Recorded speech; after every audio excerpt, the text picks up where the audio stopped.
नमस्ते विद्यार्थियों, NCERT class 12th physics में अध्याय 9 के अंतर्गत अध्याय 9 हमारा किरण प्रकाशिकी एवं प्रकाशिकी यंत्र के अंतर्गत आज हम नया व्यंजक करने जा रहे हैं। हमारा जो व्यंजक है वह इस प्रकार से है। सरल सूक्ष्मदर्शी की हमें आवर्धन क्षमता के लिए व्यंजक प्राप्त करना है और उसका नामांकित रेखा चित्र बनाना है और आवर्धन क्षमता के लिए व्यंजक जो हम ज्ञात करेंगे वह दो कंडीशनों पर ज्ञात करेंगे। पहला, जब प्रतिबिंब कहाँ पर बने, स्पर्श दृष्टि की न्यूनतम दूरी पर बने, और दूसरी शर्त रहेगी हमारी जब प्रतिबिंब कहाँ पर बने, अनंत पर बने। तो इस प्रकार से हमें हमारा व्यंजक कंप्लीट करना है। देखिए, यह जो है हमारा क्वेश्चन है, सरल सूक्ष्मदर्शी आवर्धन क्षमता के लिए हमें व्यंजक ज्ञात करना है। नामांकित रेखा चित्र के आधार पर नामांकित रेखा चित्र बनाना है। आवर्धन क्षमता के लिए जो व्यंजक ज्ञात करना है उसमें दो कंडीशन रहेगी। पहली कंडीशन रहेगी जब प्रतिबिंब स्पर्श दृष्टि की न्यूनतम दूरी पर यानी डी पर बने, ठीक है, स्पर्श दृष्टि की न्यूनतम दूरी डी पर बने, और सेकंड चीज जब प्रतिबिंब अनंत पर बनता है। ठीक है, तो दोनों स्थितियों में हमें सरल सूक्ष्मदर्शी की आवर्धन क्षमता के लिए व्यंजक ज्ञात करना है। तो सबसे पहले हमें आवर्धन क्षमता के फॉर्मूले से इसको स्टार्ट करना है। तो आवर्धन क्षमता का जो हमारा फॉर्मूला होता है वह होता है m बराबर, आवर्धन क्षमता को m से रिप्रेजेंट करते हैं। तो आवर्धन क्षमता m बराबर हमारा बनता है प्रतिबिंब द्वारा निर्मित दर्शन कोण बटे या अनुपात में वस्तु द्वारा स्पर्श दृष्टि की न्यूनतम दूरी पर वस्तु द्वारा निर्मित दर्शन कोण। तो इन दोनों का जो अनुपात होता है वह हमारा क्या कहलाता है, आवर्धन क्षमता m कहलाती है। ठीक है, तो यहां पे हम लिखेंगे आवर्धन क्षमता, यहां से हमारा व्यंजक स्टार्ट होता है। तो आवर्धन क्षमता m बराबर प्रतिबिंब द्वारा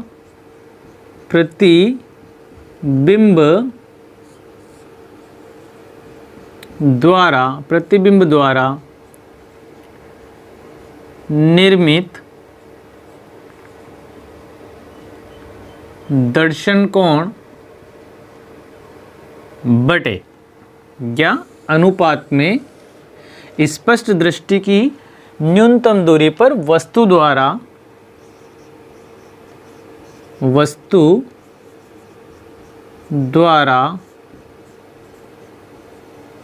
निर्मित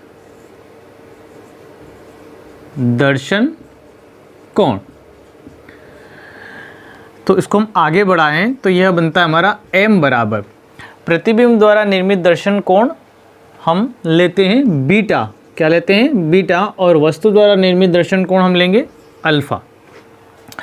अब चूंकि यहाँ पे बीटा और अल्फा के मान बहुत कम होते हैं तो यहाँ पे हमें लिखना है चूंकि अल्फा एवं बीटा बहुत कम होते हैं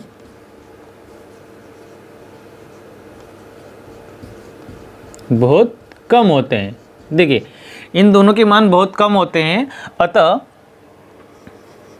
हमें यहाँ पे इनके रेडियन मान यानी अल्फा बराबर 10 अल्फा एवं बीटा बराबर 10 बीटा लेने पर, अल्फा के स्थान पर हम 10 अल्फा लेंगे और बीटा के स्थान पर हम 10 बीटा लेंगे। तो हमारा जो फॉर्मूला बनेगा वह इस प्रकार से बनेगा आगे। अब इसको हम यहाँ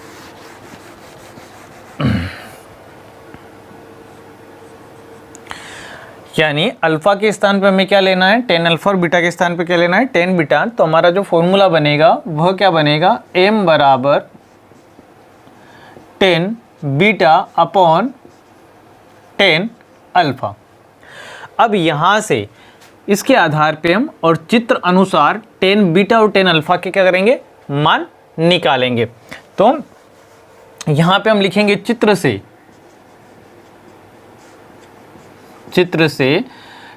10 बीटा बराबर। अब यहाँ पे एक चीज़ आपको समझ लेनी है कि हम 10 की बात कर रहे हैं, है ना। तो जो 10 त्रिकोणमितीय अनुपात होता है यह बनता हमारा लंब बटे आधार से, किससे मिलकर बनता है? लंब बटे आधार से मिलकर बना होता है। तो टेन बीटा देखिए आप, टेन बीटा चित्र में यदि आप देखें तो कहाँ पे बन रहा है? यहाँ हमारा बन रहा है। तो हम क्या लेंगे? टेन बीटा निकालने के लिए लंब बटे आधार, तो यह हमारा लंब होता है और यह आधार होता है। तो यहाँ पे हम लिखेंगे A B upon O B, ठीक है, ये हो जाएगा आपका टेन बीटा। फिर हम क्या निकाल लेंगे? टेन अल्फा निकालेंगे, टेन अल्फा। तो यहाँ पे भी टेन अल्फा की अगर बात की जाए तो किससे मिलकर बनेगा? वो लंब बटे आधार से। अल्फा कहाँ पे बन रहा है हमारा? ये यहाँ पे, ये देखिए, ये यहाँ पे, ठीक है। तो ये हमारा अल्फा यहाँ पे बन रहा है, तो ये टेन अल्फा बन रहा है। तो यहाँ पे हमारा लंब क्या रहेगा? A double dash B dash. तो यहाँ से जब हम मान रखेंगे तो ये हो जाएगा हमारा A double dash B dash upon में, देखिए यहाँ से अगर यहाँ की बात की जाए आधार की तो कितना है? O B dash. अब यह जो मान है इसको हमें क्या करना है? समीकरण नंबर 1 नाम देना है, ठीक है। और यहाँ पे लिखना है हमें टेन अल्फा एवं टेन बीटा के मान समीकरण 1 में रखने पर, यह नीचे वाला पद हम रफ कर देते हैं और जो हमारे टेन अल्फा और टेन बीटा के मान हमें प्राप्त हुए हैं हम उसको समीकरण नंबर 1 में रखेंगे, ठीक है। तो यह हमारा समीकरण नंबर 1 है। यहाँ पे मान पुट करेंगे तो क्या बनेगा हमारे पास?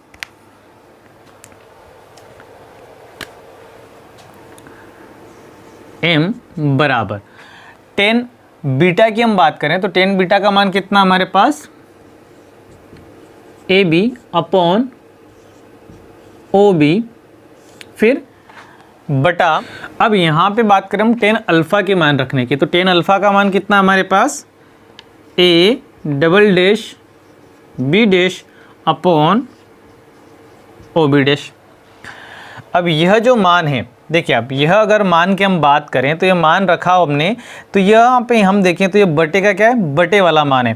तो जब भी इस प्रकार का पद हमें प्राप्त होता है तो गणितीय नियम के आधार पे यह जो नीचे वाला मान होता है यह उल्टा होकर इसके गुणे में आ जाता है। तो यहाँ पे हमारा जो पद बनेगा वह किस प्रकार से बनेगा?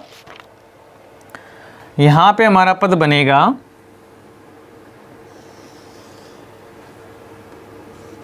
m बराबर, देखिए यह जो ऊपर वाला मान है यह हमारा ऐसा कैसा A B upon O B, यह जो मान है यह उल्टा होगा तो यहाँ पे हो जाएगा हमारा O B dash upon A double dash B dash. यह मान उल्टा होकर इसके साथ गुणे में आ जाता है। अब इसके बाद यहाँ पे हम देखें तो चित्र अनुसार ये जो A double dash B dash आपको दिख रहा है, A double dash B dash, ये किसके बराबर दिख रहा है? हमें ए बी के बराबर दिख रहा है। यानी हम ये कह सकते हैं कि A double dash B dash बराबर हमारे पास क्या है? ए बी है। इसके अलावा ओ बी डैश की अगर बात की जाए, ओ बी डैश, तो चूंकि यह सरल सूक्ष्मदर्शी है और यह सरल सूक्ष्मदर्शी में यह जो है हमारे प्रतिबिंब की दूरी है और यह जो है ये स्पर्श दृष्टि की न्यूनतम दूरी में ली जाती हैं, स्पर्श दृष्टि की न्यूनतम दूरी रखी जाती है। यानी हमारा ओ बी डैश का जो मान है वह क्या रहेगा? स्पर्श दृष्टि की न्यूनतम दूरी डी रहेगा। तो यहाँ पे हम लिख सकते हैं ओ बी डैश बराबर क्या रहेगा हमारा? डी, डी यानी स्पर्श दृष्टि की न्यूनतम दूरी। यानी यह जो हमारा प्रतिबिंब बनेगा यह कहाँ पे बनेगा? स्पर्श दृष्टि की न्यूनतम दूरी पर बनेगा या स्पर्श दृष्टि की न्यूनतम दूरी के लिए लिया जाएगा। तो यहाँ पे ओ बी डैश का मान कितना लिखेंगे हम? डी लिखेंगे। तो इसको जब हम आगे बढ़ाएंगे तो यहाँ पे हो जाएगा यह आपका m बराबर A B upon O B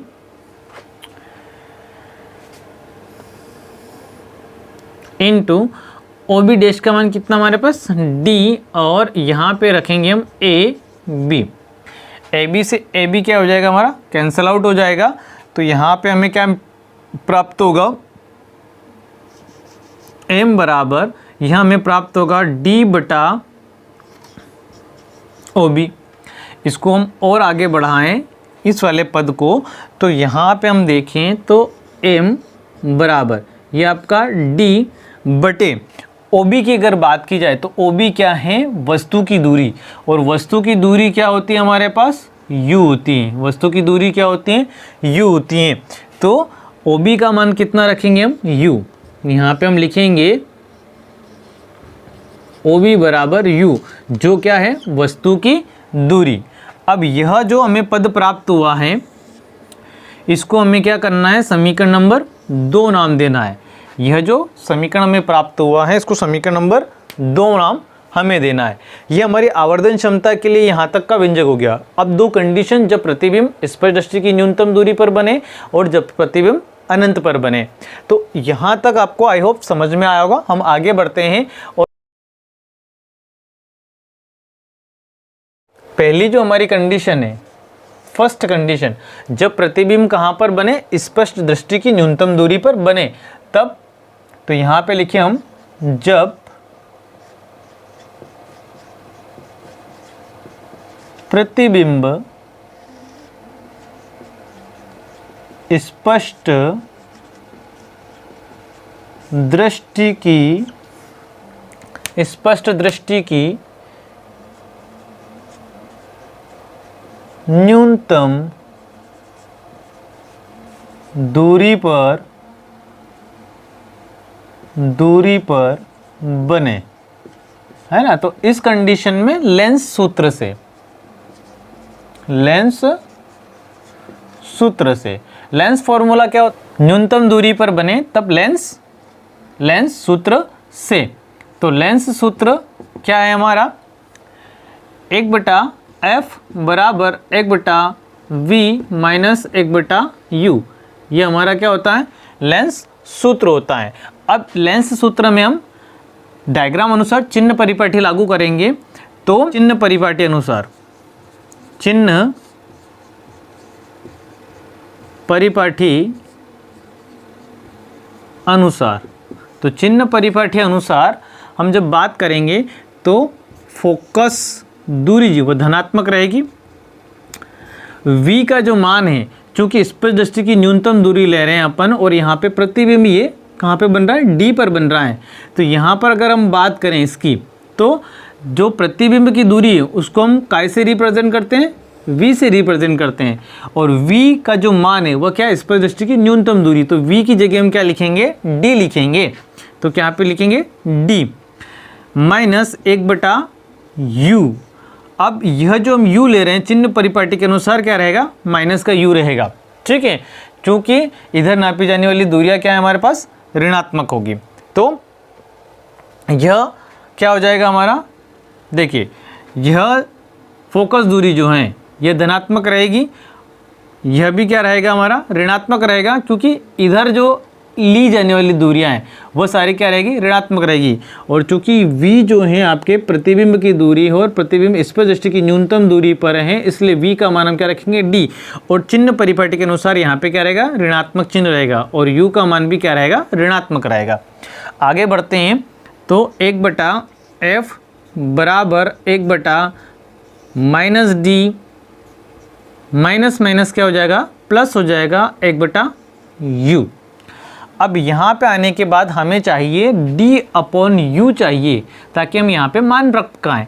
तो यहाँ पे हमें क्या करना है, जो दोनों पक्ष दिख रहे हैं, बराबर से इधर वाला और बराबर से इधर वाला, तो दोनों पक्षों में हम किसका गुणा कर देंगे, d का गुणा कर देंगे अंश में। किसका गुणा करेंगे, d का गुणा करेंगे अंश में। तो जब यहाँ पे हम d का गुणा करेंगे अंश में, तो यह क्या बन जाएगा हमारा, d/f। इधर भी अंश में d का गुणा करेंगे, बराबर इधर भी अंश में d का गुणा करेंगे, तो यह बन जाएगा -1। चूँकि यहाँ पे d से d क्या हो जाएगा, कैंसल आउट हो जाएगा, प्लस यहाँ पे क्या बनेगा अपन, d/u। अब चूँकि मुझे किसका मान चाहिए, d/u का मान चाहिए, तो इस +1 को मैं बराबर से इधर भेज दूँ, तो d/f +1 बराबर d/u। d/u का मेरा मान प्राप्त हो गया। ये मान का रखें हम समीकरण 2 में। तो यहाँ पे लिखेंगे हम समीकरण 2 से या समीकरण 2 में d/u का मान पुट करने पर। चलिए आगे चलते हैं और मान पुट करते हैं। तो जब यहाँ पे हम मान पुट करेंगे तो यह हमारा क्या बन जाएगा,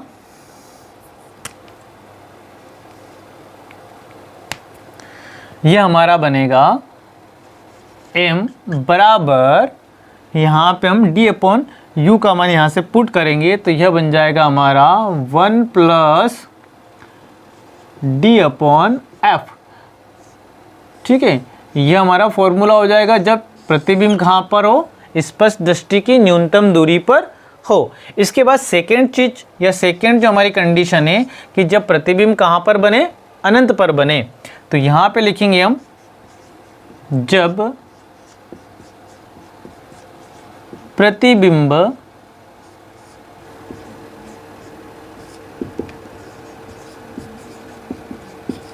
ठीक है, प्रतिबिंब कहाँ पर बने, अनंत पर बने। अनंत मतलब इन्फिनिटिव। ठीक है, तो जब प्रतिबिंब अनंत पर बनता है तो वस्तु को कहाँ पे रखा जाता है, फोकस पर रखा जाता है।